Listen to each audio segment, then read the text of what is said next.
आज की 10 बड़ी खबरें। बांग्लादेश में डीजल संकट से सिंचाई ठप, चावल की फसल पर मंडराया खतरा। दुनिया के सबसे घनी आबादी वाले देशों में से एक बांग्लादेश इन दिनों एक गंभीर संकट से जूझ रहा है।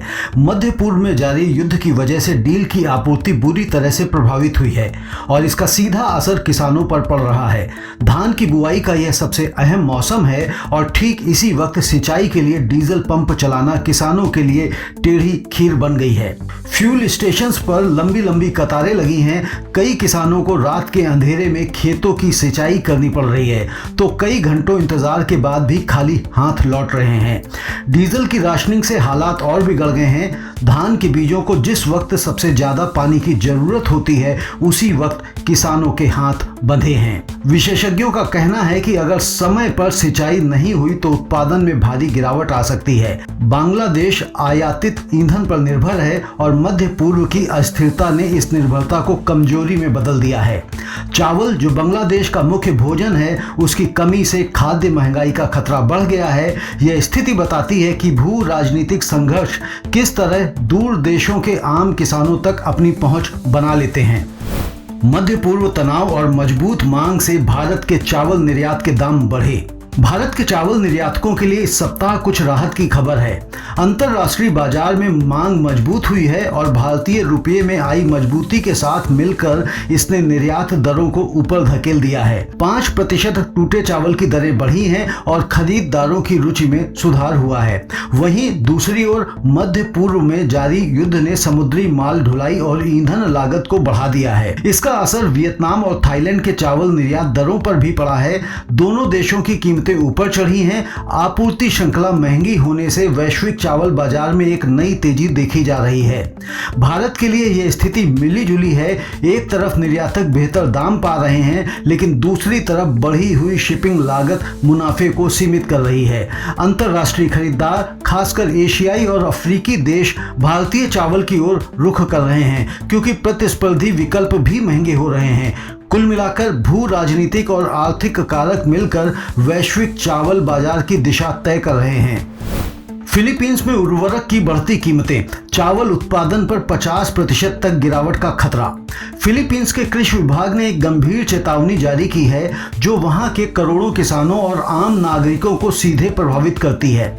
मध्य पूर्व युद्ध के कारण वैश्विक आपूर्ति श्रृंखला में आए व्यवधान ने उर्वरक की कीमतों को आसमान पर पहुंचा दिया है और यह संकट फिलीपींस में बुआई के मौसम की शुरुआत में ही आया है। मनीला में अधिकारियों का कहना है कि अगर तत्काल कदम नहीं उठाए गए तो देश का चावल उत्पादन 20 से 50% तक घट सकता है। यह कोई छोटी बात नहीं है। चावल फिलीपींस की थाली का आधार है और खाद्य सुरक्षा की नींव है। उर्वरक के बिना या महंगे उर्वरक के साथ खेती करना किसानों के लिए घाटे का सौदा बन सकता है।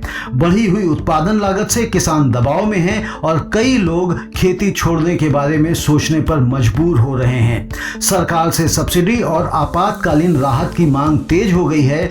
यह संकट एक बार फिर दिखाता है कि वैश्विक युद्ध का असर दूर दराज के खेतों तक कैसे पहुंचता है। उत्तर प्रदेश औद्योगिक क्लस्टर और लॉजिस्टिक्स नेटवर्क को जोड़ने की योजना। उत्तर प्रदेश सरकार ने राज्य की अर्थव्यवस्था को एक नई रफ्तार देने के लिए एक महत्वाकांक्षी पहल की घोषणा की है। राज्य में मौजूद औद्योगिक क्लस्टरों को विस्तारित लॉजिस्टिक्स नेटवर्क से जोड़ा जाएगा ताकि निर्यात हब को मजबूती मिले और कारोबारी माहौल बेहतर हो सके। इस पहल के तहत प्रमुख विनिर्माण क्लस्टरों को बेहतर कनेक्टिविटी और बुनियादी ढांचा समर्थन दिया जाएगा। इससे आपूर्ति श्रृंखला मजबूत होगी और निवेश आकर्षित होगा। सड़क नेटवर्क को अपग्रेड करना, माल की आवाजाही को सुव्यवस्थित करना और उद्योग एवं लॉजिस्टिक्स भागीदारों के बीच बेहतर समन्वय, ये सब इस योजना के मुख्य बिंदु हैं। उत्तर प्रदेश जो पहले से ही भारत के सबसे बड़े राज्यों में से एक है, इस कदम से घरेलू और अंतरराष्ट्रीय बाजार में अपनी हिस्सेदारी और बढ़ाना चाहता है। परिवहन लागत में कमी और कारोबार करने में आसानी बढ़ने से छोटे और बड़े उद्योग दोनों को फायदा होगा। यह योजना यूपी को एक बड़े निर्यात केंद्र के रूप में स्थापित करने की दिशा में एक ठोस कदम है।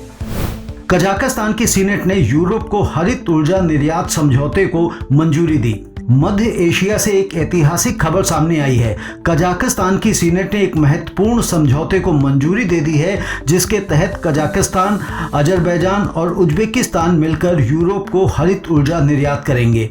यह डील सौर, पवन, जल और अन्य कम कार्बन स्रोतों से बनी बिजली पर केंद्रित है। इस समझौते में ग्रीन हाइड्रोजन और अमोनिया के उत्पादन और निर्यात पर भी ध्यान दिया गया है। सीमा पार नवीकरणीय ऊर्जा बुनियादी ढांचे को मजबूत करना इस साझेदारी का मुख्य लक्ष्य है। यूरोप, जो जीवाश्म ईंधन पर अपनी निर्भरता कम करना चाहता है, इस समझौते से लाभान्वित होगा। कजाकिस्तान के लिए यह कदम ऊर्जा सुरक्षा बढ़ाने, निर्यात मांगों में विविधता लाने और टिकाऊ आर्थिक विकास को गति देने का जरिया है। यह समझौता उस वैश्विक ऊर्जा बदलाव का हिस्सा है जहां देश जीवाश्म ईंधन से दूर जाकर स्वच्छ ऊर्जा को अपना रहे हैं।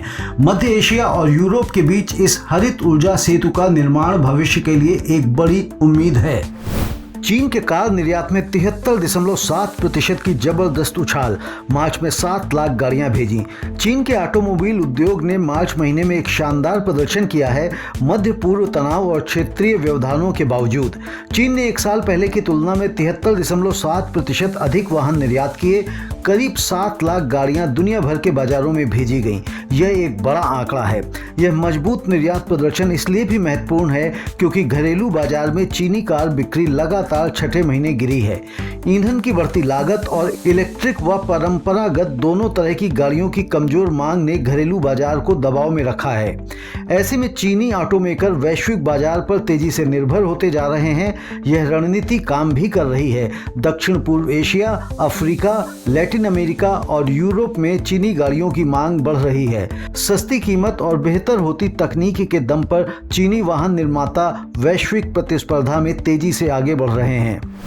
अमेरिका में किसान मक्के से सोयाबीन की ओर, वैश्विक बाजार में कीमतें गिरेंगी। अमेरिका के कृषि क्षेत्र में 2026 में एक बड़ा बदलाव देखने को मिल रहा है।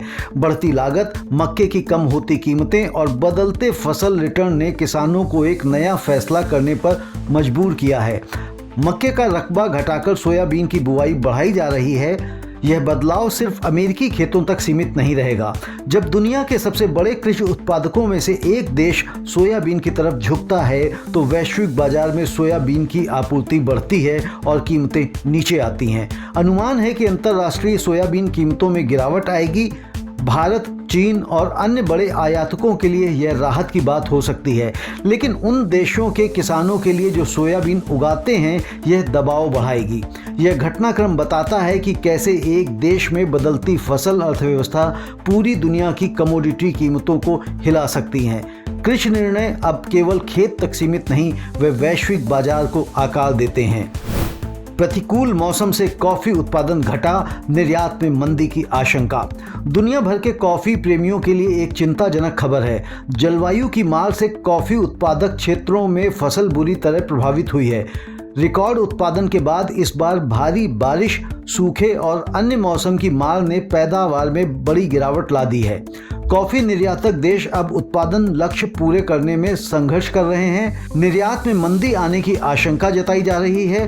अंतर्राष्ट्रीय कॉफी व्यापार पर इसका दबाव पड़ेगा और यदि उत्पादक देश पिछले स्तर पर वापस नहीं आ पाए तो वैश्विक कीमतें और ऊपर जा सकती हैं। ब्राजील, वियतनाम, कोलंबिया जैसे प्रमुख उत्पादकों में मौसम की अनिश्चितता बढ़ रही है।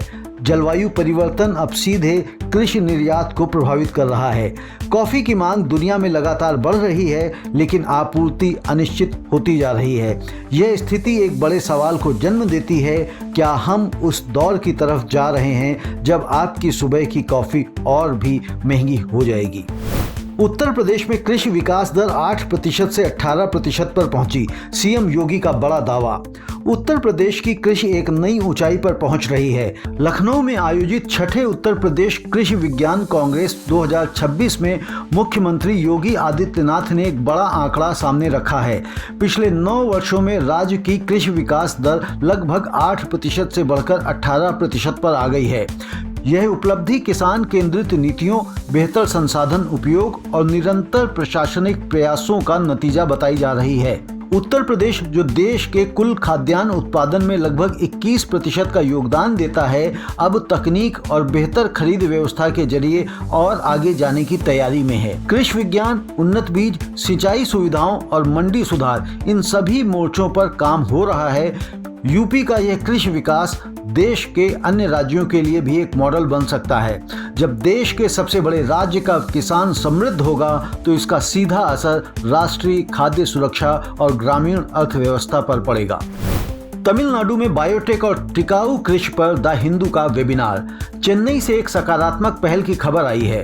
प्रतिष्ठित अखबार द हिंदू ने तमिलनाडु में बायोटेक्नोलॉजी और टिकाऊ कृषि के विषय पर एक वेबिनार आयोजित करने की घोषणा की है। इस कार्यक्रम में विशेषज्ञ, वैज्ञानिक और नीति निर्माता एक साथ आएंगे। इस वेबिनार में चर्चा होगी कि कैसे बायोटेक्नोलॉजी जैसी उन्नत फसल किस्में, कीट प्रतिरोधी बीज और टिकाऊ खेती के तरीके कृषि उत्पादकता बढ़ा सकते हैं और साथ ही पर्यावरण पर दबाव कम कर सकते हैं। विज्ञान और तकनीक को खेत तक पहुंचाना, यही इस कार्यक्रम का मुख्य संदेश है। आज जब जलवायु परिवर्तन, बढ़ती आबादी और सीमित संसाधन कृषि के लिए चुनौतियां खड़ी कर रहे हैं, ऐसे में बायोटेक का सहारा एक उम्मीद की किरण है। यह वेबिनार किसानों, नीति निर्माताओं और शोधकर्ताओं के बीच संवाद का एक महत्वपूर्ण मंच बनेगा। दीर्घकालिक खाद्य सुरक्षा सुनिश्चित करने के लिए विज्ञान और खेती का यह संगम बेहद जरूरी है। अगर आप ऐसी ही डीप एनालिसिस चाहते हैं तो कमोडिटी टुडे को सब्सक्राइब अवश्य करें।